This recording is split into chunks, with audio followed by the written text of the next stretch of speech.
how many meals do you think an adult should ideally have? I want to put a caveat before I answer this question. One, because from a functional medicine biohacking perspective, one of the most important things is bio-individuality. What works for me might not work for you. If I am to create a general rule of thumb, I usually say a good, well-balanced plate is enough if we have 3 meals a day, right? Your typical breakfast, lunch, dinner. But what is more important? As long as you're getting the total output from the standpoint of protein and micronutrients in a given day, even people who have a single meal, it's fine. You can do it in 2 meals, you can do it in 3 meals, you definitely don't need 6 meals a day. Right?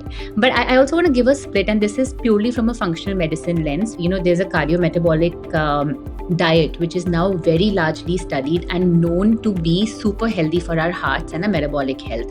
And I think this is something all of us in India require, because you look at our genetic makeup, right? We are definitely more susceptible to getting insulin resistance, which is the precursor of diabetes. We also get sort of our high cholesterols and unfortunately heart issues at a much lower weight and a much lower BMI. And I also want to put this out, right? While genes are only 10 to 15% of our health story, the rest 90-95% is epigenomics, or what we do with our lifestyle. So this cardiometabolic diet says it should be a 30-30-40 rule.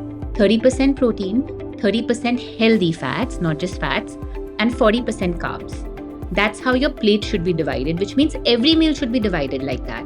We often don't understand what we are doing, because when I talk to people and I'm like, you should get that much protein, you should get this much vitamins, you should get this much fat, they're like, more or less it is.